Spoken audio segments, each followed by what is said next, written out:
This functional group is called an enol. It's an alkene conjugated with an alcohol. And if we turn this into an aldehyde or ketone, the carbonyl is at that same location that had an oxygen in the first place. So here's the carbonyl pi bond. There's a new hydrogen at carbon 3. 1, 2, 3, 4, 5. 2, 3, 4, 5. And the product is called a ketone because there are 2 carbons attached to the carbonyl. And specifically, if we're going to give it a systematic name, it would be pentanone. And we have to say where is the carbonyl? It's at the 2 position, so it's 2-pentanone. Acid catalysis conditions, if we're going in either direction, would start with protonation. So here's our example, HCl is a strong acid. The oxygen lone pair pushes down to make the carbonyl pi bond, and that pushes the alkene pi bond towards the acid.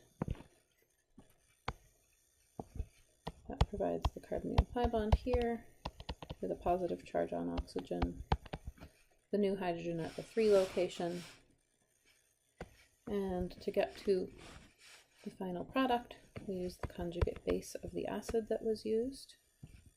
So here it is, and that gets us to pentanone.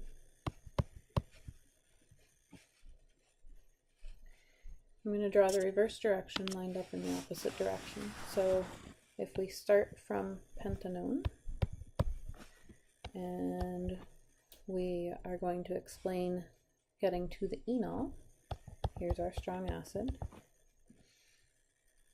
We would start by protonating, the reverse of the last red arrow above. That gets us to the same intermediate that we saw in the above scheme.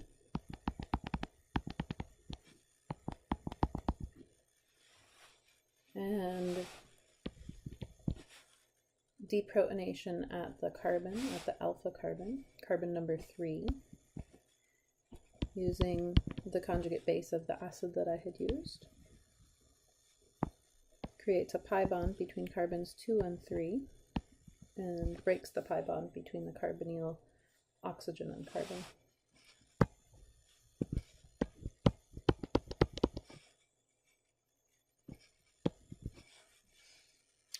For base catalysis conditions,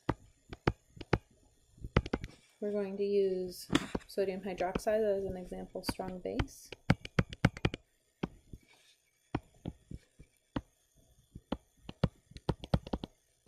So here's our hydroxide. It can deprotonate in the first step to give the enolate ion. That enolate ion can act as a base, but at a different location, that is from the pi bond, not from the oxygen, and that provides the ketone. The opposite direction here, if I start from the ketone, I need to draw in the hydrogen that I'll be removing with my base. So here's my hydroxide ion. My hydroxide ion can deprotonate. And I'm going straight to the major resonance contributor here, the one that places the minus charge on oxygen.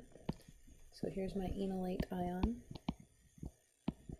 which can then get protonated at the oxygen